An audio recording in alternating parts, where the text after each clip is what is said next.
Shalom and welcome to Nail or Glide Jewish Ministries, where we teach the Bible from a Jewish historical, cultural, and linguistic perspective. We're continuing in our series in the book of Genesis. This is teaching number 20, and we'll be focusing on Genesis chapter 14, verses 1 to 13. I've titled this teaching Avram the Hebrew. Now, this chapter details one of the most complex chapters in the life of Avram, but it also offers some of the most practical life lessons. And hopefully we'll see some of those life lessons as we go through this chapter, even as we just focus on the first half of Genesis chapter 14. So let's begin in verses 1 to 7, where we read this. And it happened in the days of Amraphel, king of Shinar, Aryok, king of Elasar, Kedur Laomer, king of Elam, and Tidal, king of Goyim. They made war with Beera, king of Sodom, and with Birsha, king of Amorah, Shinav, king of Admah, and Shemever, king of Tsevuim, and the king of Bela, that is Zoar. All these were connected to the valley, the fields, that is the Salt Sea. 12 years they served Kedur Laomer, but in the 13th year they rebelled. Then in the 14th year, Kedur Laomer and the kings who were with him came and struck the Rephaim in Ashtaroth, Karnaim, and the Zuzim in Ham, and the Amim in Shaveh, Kiryataim. And they struck the Horites in the mountains of Seir until El Paran, which is in the desert. Then they turned back and came to Ein Mishpat, that is Kadesh, and they struck all the fields of the Amalekites and also the Amorites, which dwelt in Hatatzon Tamar. So that's the first 7 verses of Genesis 14. Now, as we see, there are many names of kings and nations and locations and battles. It seems a bit overwhelming, but hopefully we're going to break it down and do our best to understand the details in this chapter. Let's just begin with a few questions to get us ready to go through these details. So number one, why are we given all of these details about events that happened 4,000 years ago? Number two, who sent the kings from the east to war against the nations living in the Jordan Valley? Number three, what does this war story have to do with the life of Abram? And number four, what can we practically learn from the story of Genesis 14? We'll be answering that question in this teaching as well as the next teaching as we finish Genesis chapter 14. Now we read in the first few verses of Genesis 14 that 4 kings from the east made war against 5 kings in the Jordan Valley, in the fields of the valley. Just to mention, it doesn't say that the 4 kings were in the east, but I'll explain why I identify them as the 4 kings from the east. Now, these 4 kings from the east are identified in the following way. I want to read their names as well as the place that they are identified with, or the kingdom, right? So number 1, we have Amraphel, king of Shinar. We have Aryok, king of Elasar. We have number 3, Kedur Laomer, king of Elam.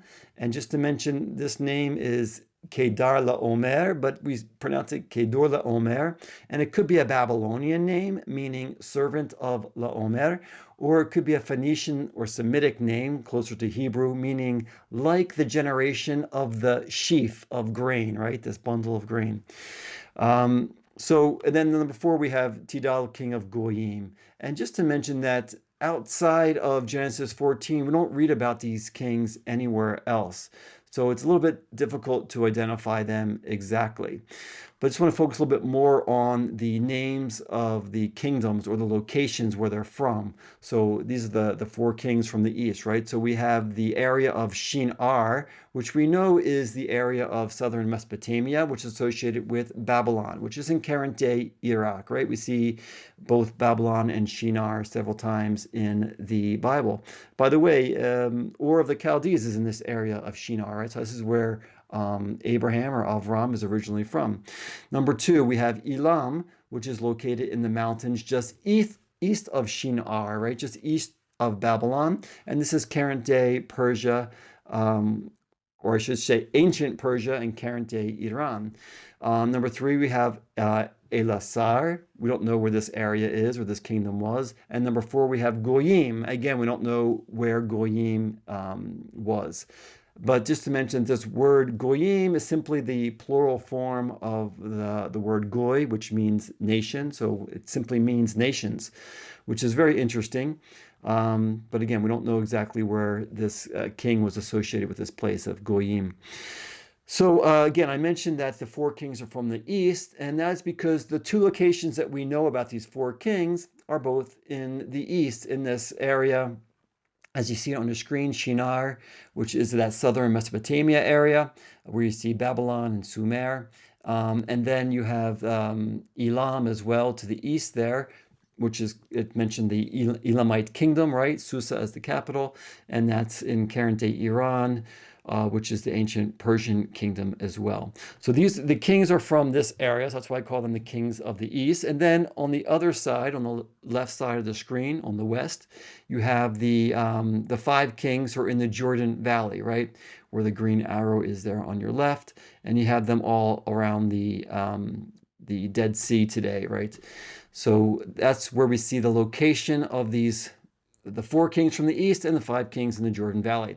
Now, just to focus a little bit more on the names and places of the five kings in the Jordan Valley, number one, we have the king of Sodom, and his name, the king's name, is Bera, which means in evil. Number two, we have the king of Amorah, and his name is Birsha or Biresha, meaning in wickedness. Number three, you have the king of Admah. His name is Shinav, meaning anger of the father. I don't request naming your children any of these names, right, so far. Number four, we have king of Tzebuim, and the king's name is Shem Ever. And we know that the word Shem means name. The word Ever, spelled with an Aleph, doesn't have a meaning that we know of. And there is meaning with the Ein, the word Ever, which we'll actually be talking about later in this teaching. And just to mention as well that the kingdom name, Tzebuim, seems to come from the Hebrew word Tzavaim, meaning gazelles. So the kingdom of the gazelles, and that also may be describing that area of the Jordan Valley back then, which was just filled with life. And number five, we have the fifth kingdom, which is it's called the king of Bela, right, or Tsoar. Now, there's no name for the king, just the name of his city or the place, right? And we know that Tsoar means small, and this is the city Tsoar is where Lot flees to on the day that God judges him when the angels bring him out, right? So that's recorded in Genesis 19. So we see the significance of that city name as it plays a significant role later in the Bible.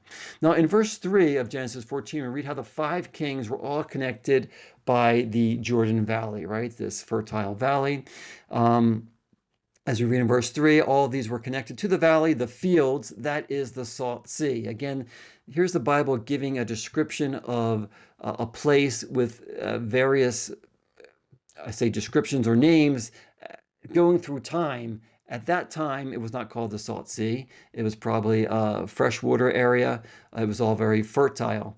But again, the wording used to describe the Jordan Valley before God destroyed it with fire and brimstone informs us how it was once a well-watered area of fertile fields, as we saw back in Genesis 13, right? When Lot opened his eyes and he looked upon this valley, which was beautiful, green, and lush, and well-watered as it is described in Genesis 13. Now, we know that from the fertile, well-watered valley that it was turned into the Salt Sea.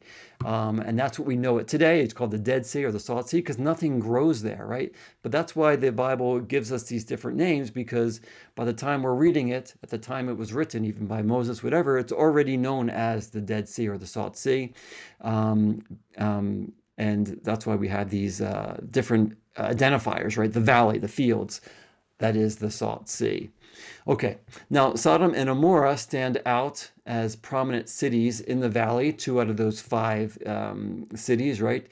And we know that they are later judged by God for their evil and wickedness.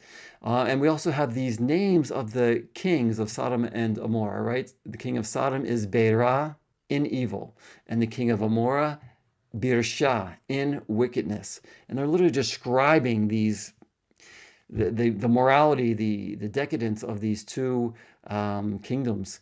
And I believe that the events in Genesis 14 are an act of God to discipline these evil kingdoms. And we see evidence of this in the scriptures, as I'll point out here in just a minute.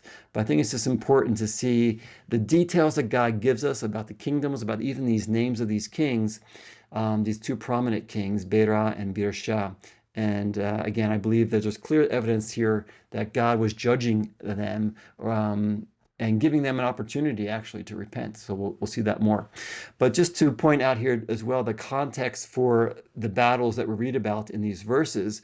In verses 4 and 5, it says, for 12 years, they, meaning the 5 kings in the Jordan Valley, they served Kedor Laomer, but in the 13th year they rebelled. Then in the 14th year, Kedor Laomer and the kings who were with him came and struck the Rephaim in Ashtaroth, Karnaim, and the Zuzim in Ham, and the Amim in Sheva, Kiryat-Aim.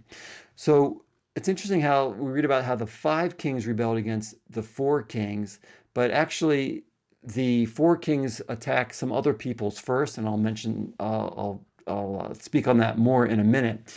But just to kind of, again, focus on the context here, we're given this information that the 5 kings served the 4 kings for 12 years, right?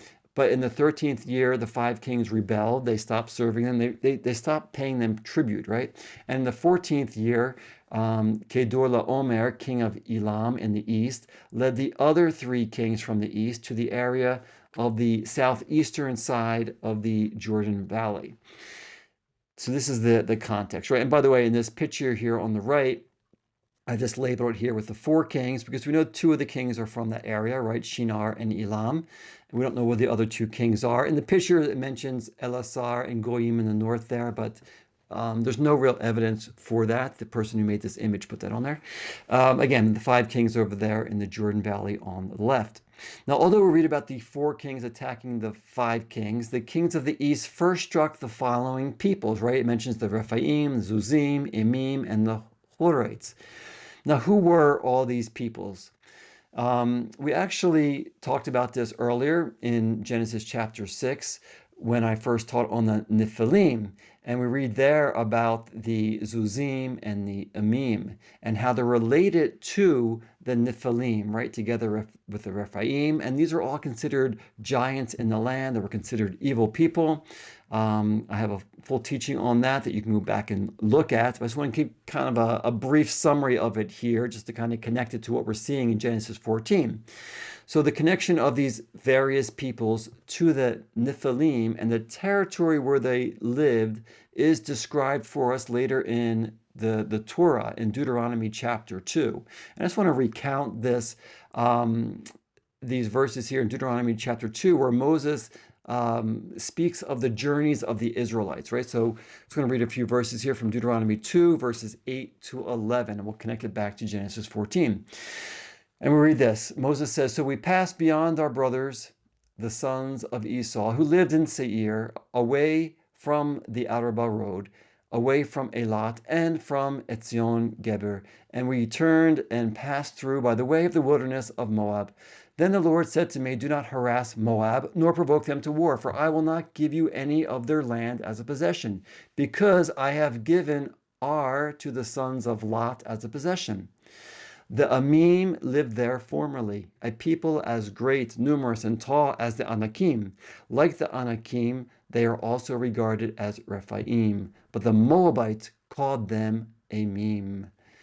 Okay, so that's Deuteronomy 2, 8 to 11. Now we read here about Ar, this certain territory, right? And it's used to describe the territory of the sons of Lot, Moab and Ammon, right? So that east side of the Jordan Valley. And we read in these verses that the Emim formerly lived there, and they were related to the Anakim and the Rephaim, who were all associated with the Nephilim, as we read in Numbers 13:33. Now we also read about the Zuzim, who are mentioned in Genesis 14, a few verses later in Deuteronomy chapter 2. So let me continue in Deuteronomy 2, as we read in verses 16 to 22. where Moses says, "So it came about when all the men of war had finally perished from among the people, that the Lord spoke to me, saying, Today you shall cross over the border of Moab. When you come opposite the sons of Ammon, do not harass them nor provoke them, for I will not give you any of the land of the sons of Ammon as a possession, because I have given it to the sons of Lot as a possession. It is also regarded as the land of the Rephaim, for Rephaim formerly lived in it, but the Ammonites called them Zamzumin, a people as great, numerous, and tall as the Anakim, but the Lord destroyed them from before them. And they dispossessed them and settled in their place, just as he did for the sons of Esau who lived in Seir, when he destroyed the Horites from before them. They dispossessed them and settled in their place even to this day." So powerful to see all these details, right? So here we read about the Zamzumim, and this appears to simply be another spelling of the Zuzim, who are referred to in Genesis 14. Now, the east side of the Jordan was occupied by these people groups, right? The Amim, the Zuzim, and the Horites, right? And they were all part of the Rephaim. Now, as we read in Deuteronomy 2:21-22 and Genesis 14:5-6, the Lord used the kings of the east to destroy these peoples who are regarded as Anakim and Rephaim, all being associated with the Nephilim. So this is a lot of people identity of these different groups, and then as well connecting them to their these certain evil giants in the land. Again, I go into a deeper teaching in this in Genesis chapter 6. So if you want to look at that on the website, the teaching is called the Nephilim, the Anakim, and the Rephaim. But it's important to see these details, how they fit together in the Bible, how they fit in history, the origins of those people, and how God destroyed them through various means, including, right, these kings from the east, because it's clear from Deuteronomy chapter 2 that the Lord used the kings of the east to come from the north and destroy all the peoples on the east side of the Jordan down to El Paran. Now, the peoples that they struck were the Rephaim, the Zuzim, the Emim, and the Horites, right? That's what we read in Genesis chapter 14. So we see, putting together Genesis 14 and Deuteronomy 2, we see how the Lord is the one who destroyed them. So the Lord sent these kings right over, and he used these kings from the east to bring judgment upon these peoples in the Jordan Valley. Now, the four kings then went from El Paran, which on the map on the right side is number 3 at the bottom there, right? So you see how the blue arrow goes down the east side of the Jordan Valley all the way down to El Paran, number 3. And then the four kings turn toward En Mishpat, and which is the spring of judgment. And it is called also Kadesh, meaning holiness or sanctification. So it's interesting how these names, again, are speaking volumes, because it really seems like the Lord is explaining how he used these kings to bring about judgment and sanctification of this area by destroying them. So the Lord was literally using these four kings to cleanse the land, to bring judgment, and to get rid of these evil peoples. Now, the four kings also struck the Amalekites and the Amorites who were living in the land of Canaan, right? According to verse 7 in Genesis 14, we read, "Then they turned back and came to En Mishpat," that is Kadesh, "and they struck all the fields of the Amalekites and also the Amorites which dwelt in Hatzatzon Tamar," right?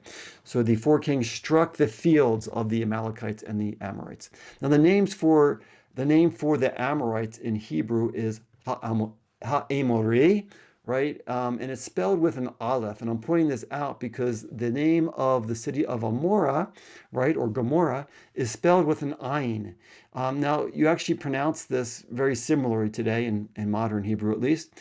But there's a distinction between the Amorites who lived in the land of Canaan, right, with the Amalekites, and the city of Amorah, also known as Gomorrah, right? So one is spelled with an aleph and one is spelled with an ayin, two different letters in the Hebrew language. Now, I'm assuming maybe this is why translators use a different spelling of the city name in the Jordan Valley, right, for Gomorrah, in order to differentiate it from the Amorites in the land of Canaan. Because if you just simply have the, Amorah and Amorah, it's basically the same word. So anyway, that's just my guess. I didn't read anything specific regarding that, but it's a good possibility. Now, just to speak a little bit more about the Amorites and the Amalekites, we know that the Amorites and the Amalekites continued to live in the land of Canaan, and they continued to be enemies of the sons of Israel centuries later when the nation of Israel came into the land, the promised land, right?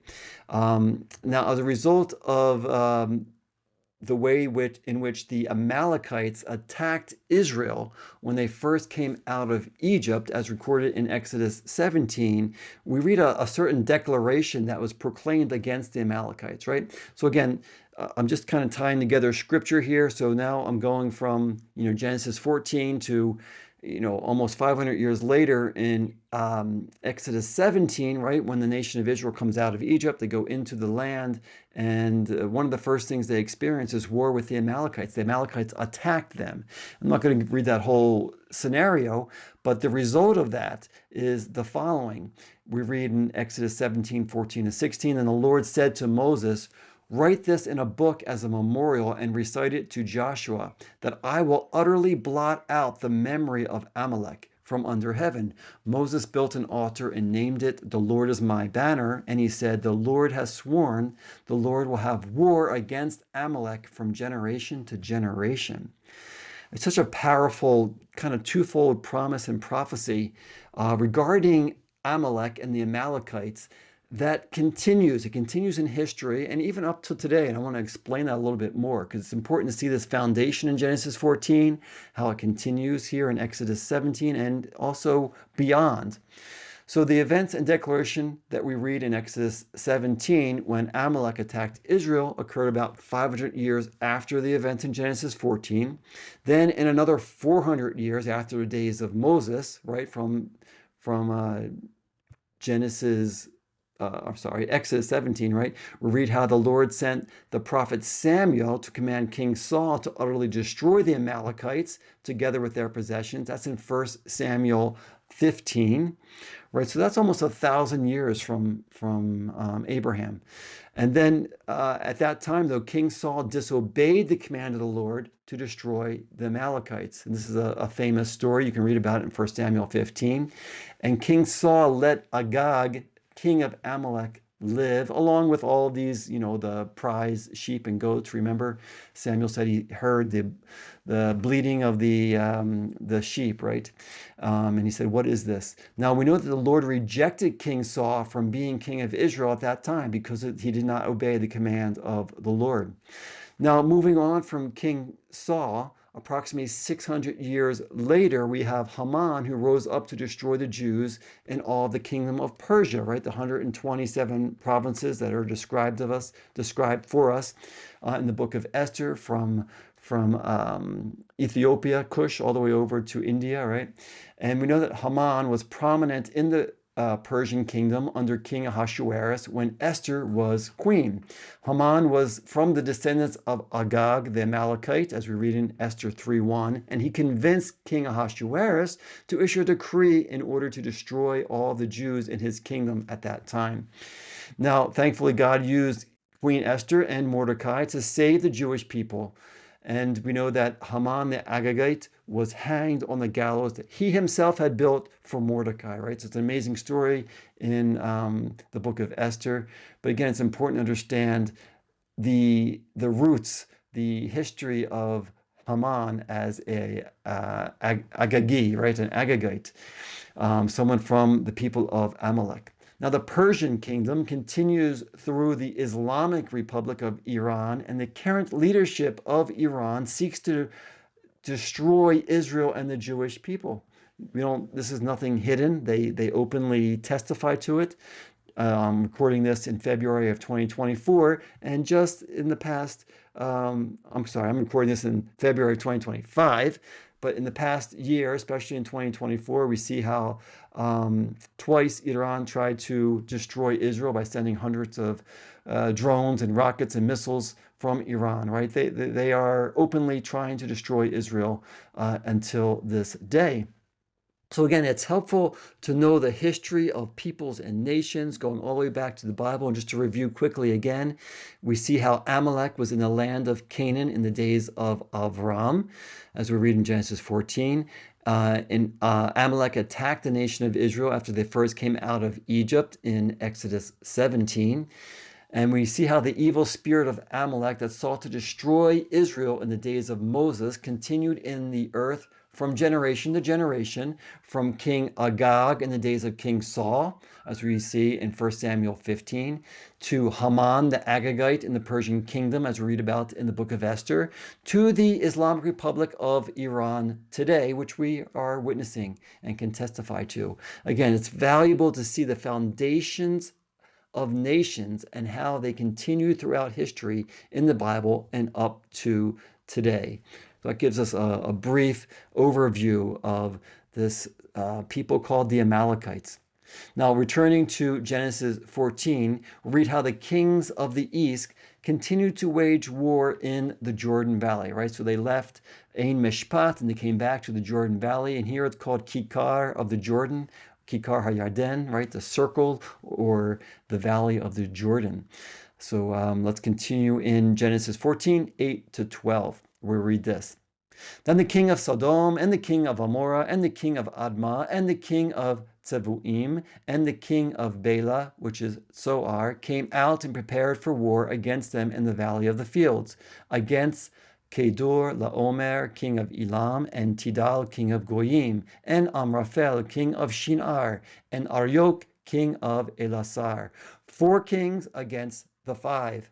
Now the valley of the fields had many tar pits, and the kings of Sodom and Amorah fled, and they fell into them. Then those who remained fled to the mountains. Then they took all of the possessions of Sodom and Amorah and all of their provisions, and they left. And they took Lot and his possessions, the son of the brother of Avram, and they left. Now he was living in Sodom. So that's Genesis 14, 8 to 12. Now, again, just to summarize this, after the kings from the east, the 4 kings, destroyed and annihilated the peoples on the east side of the Jordan, right? It's just numbered there from Numbers 1 and 2. They went down to the desert region, number 3, in the bottom of the screen. Then they turned around and came to Ein Mishpat, right? The also called Kadesh, or the spring of judgment, right? Or Kadesh, sanctification. And they struck the fields of the Amalekites and the Amorites there in the land of Canaan. And then they came back up north to the Jordan Valley, to the Valley of the Fields, right? As it's identified on the screen with the letter A just above the Dead Sea or the Salt Sea.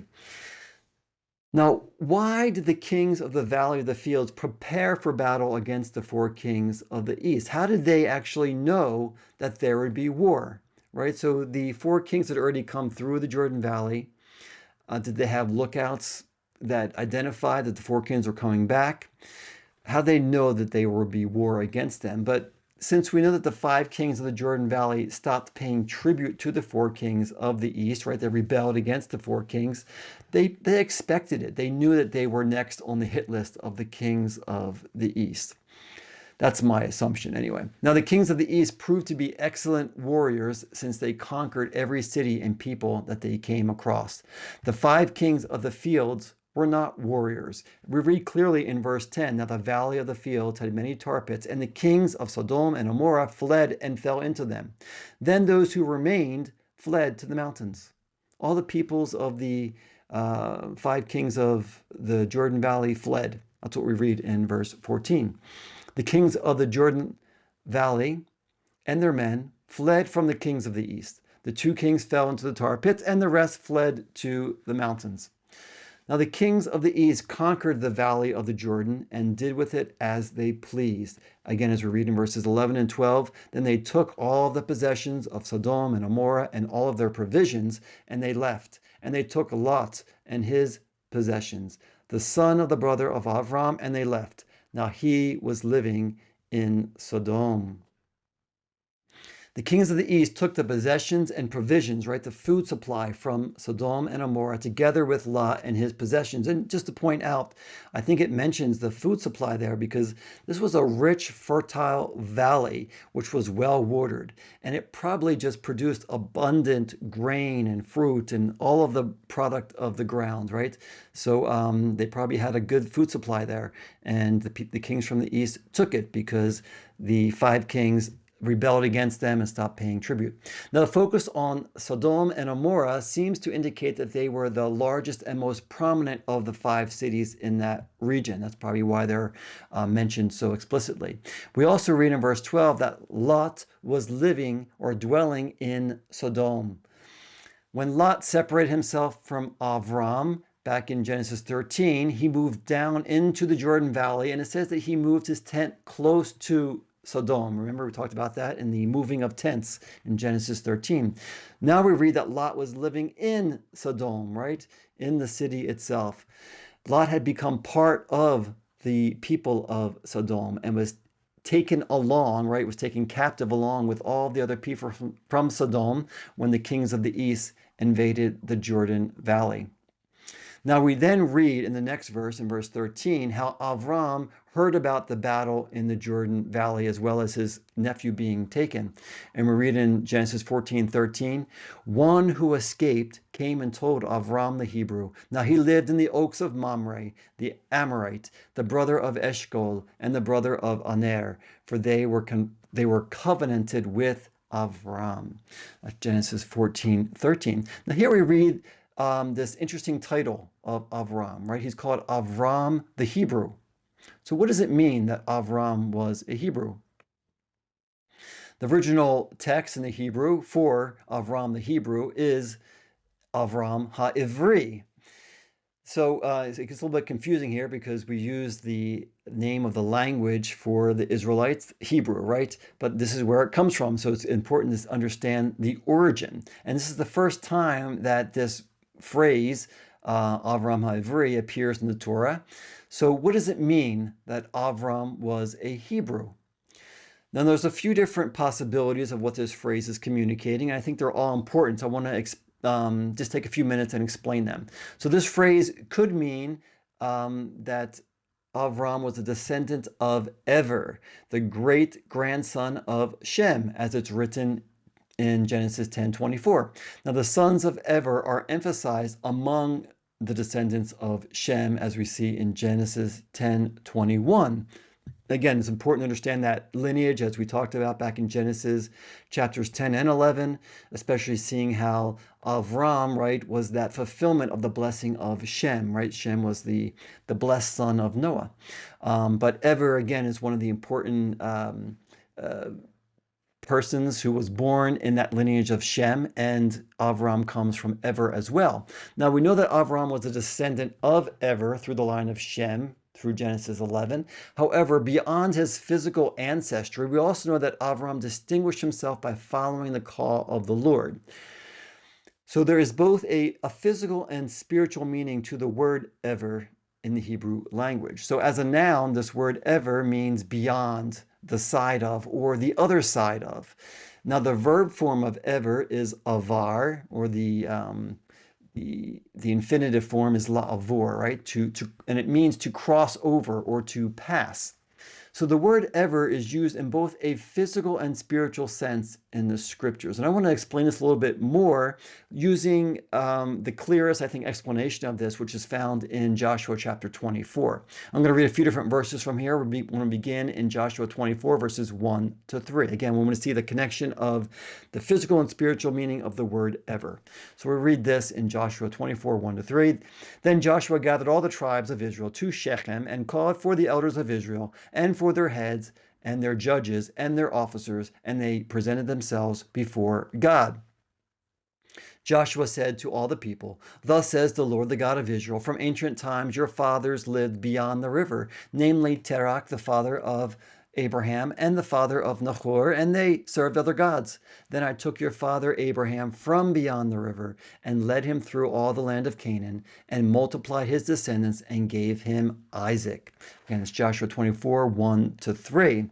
Now, as Joshua retells the account of of how the Lord called Abraham, he begins by explaining how Abraham and his family came from, and the Hebrew phrase is Be'ever Hanahar, which it means beyond the river, and is speaking of the Euphrates River.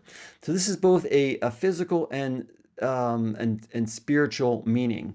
Now, physically, we know that Abraham lived on the other side of the river with his father Terach, right, on the north side of the Euphrates River.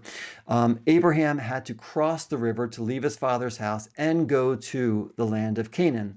Now, spiritually, Abraham also had to leave behind the gods that his ancestors worshipped.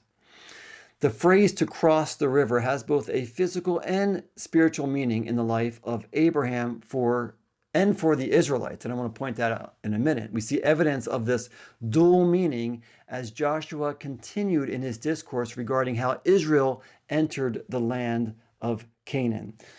So we're continuing. Joshua 24, verse 11 says this: You crossed the Jordan and came to Jericho, and the citizens of Jericho fought against you, and the Amorites and the Perizzites and the Canaanites and the Hittites and the Girgashite and the Hivite and the Jebusite. Thus I gave them into your hand.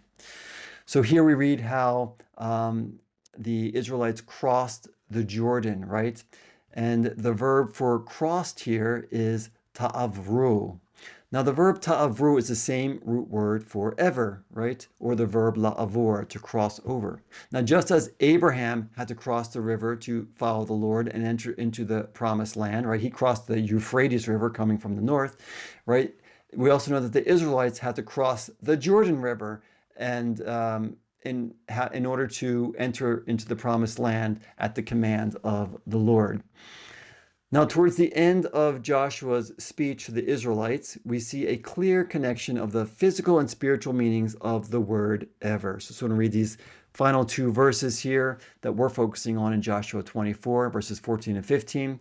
Joshua said, Now therefore fear the Lord and serve him in sincerity and truth, and put away the gods which your fathers served beyond the river and in Egypt, and serve the Lord. If it is disagreeable in your sight to serve the Lord, choose for yourselves today whom you will serve, whether the gods which your fathers served, which were beyond the river, or the gods of the Amorites in whose land you are living. But as for me and my house, we will serve the Lord. We all are familiar with this last phrase here, right? And this is Joshua's clarion call. Every person and every house or family must decide. They had to decide either to serve the Lord or to serve the other gods. Just as Abraham had to choose to leave his father's house and the idolatry of his ancestors beyond the river, so too the Israelites had to choose to leave Egypt, cross the Jordan River, and serve the Lord. Even after they were in the promised land, Joshua called the Israelites, right, the people of Israel, to decide whom they would serve: the gods on the other side of the river in Egypt, or the gods of the Amorites living in the land of Canaan, or the God of heaven and earth. Again, in summary here, to be a Hebrew, or in the Hebrew language, Ha'ivri, right? The Hebrew, could mean, number one, a descendant of Ever, who was actually a descendant of Shem, right? Number two, a person who has crossed the river physically from one location to another. And just to mention, the person who lives on the other side of the river, in the north of this area, probably also had a different accent. So often people are associated with where they're from and how they speak, right? And number three, a person who is a Hebrew, right, is a person who has made the spiritual choice to leave the idols of the past behind and to only serve the Lord God of heaven. So all three of these meanings are identified with this word Hebrew, or the word ever, right? A descendant of Ever, a person who has crossed the river, and number three, a person who has made the spiritual choice to leave the idols of the past behind and to only serve the Lord God of heaven. Avram was all of these things, right? He crossed the river, he left the gods of his ancestors behind, and he served the Lord, right? So it's both a physical and a spiritual sense in this meaning of Avram the Hebrew. Now, practically speaking, everyone who leaves this world behind, turns to the Lord, and believes in Yeshua as the Messiah is a spiritual Hebrew, right? So you have people who physically are identified as Hebrews. Even Jews today are called Hebrews, right? But there's also a spiritual meaning to that. And anyone who turns away from the idols of this world and turns to the living God is one who has crossed over, right, in order to serve the God of Abraham, Isaac, and Jacob. That's a beautiful understanding of this word, the Hebrew, right? Ha-ivri. So this is a conclusion to this teaching on Genesis chapter 14, verses 1 to 13. And we see that beautiful expression of Avram ha-ivri, Avram the Hebrew. And hopefully we can apply this to our lives, to leave the idols of the past behind, right? Even as we share the good news with others, to call them into a living relationship with the God of Abraham, Isaac, and Jacob, right? And it's that same step of faith to leave the idols behind and to follow the one living God. Here's some of the resources I used in my preparation for this teaching. As always, feel free to share this teaching with others. I also want to invite you to partner with Nail Over Glide. We are a nonprofit organization, and we're totally dependent on generous donations from viewers like yourself. And you can give a donation online on our website, nailoverglide.com, or Psalm119.105.org. They're one and the same website. Or you can simply scan the QR code on your screen. I also want to invite you to subscribe to our weekly emails to keep up to date with our teachings if you're not already receiving our weekly emails. Again, you can do all this on our website, nailoverglide.com, or simply scan the QR code on your screen and click the Give and Subscribe tabs as needed.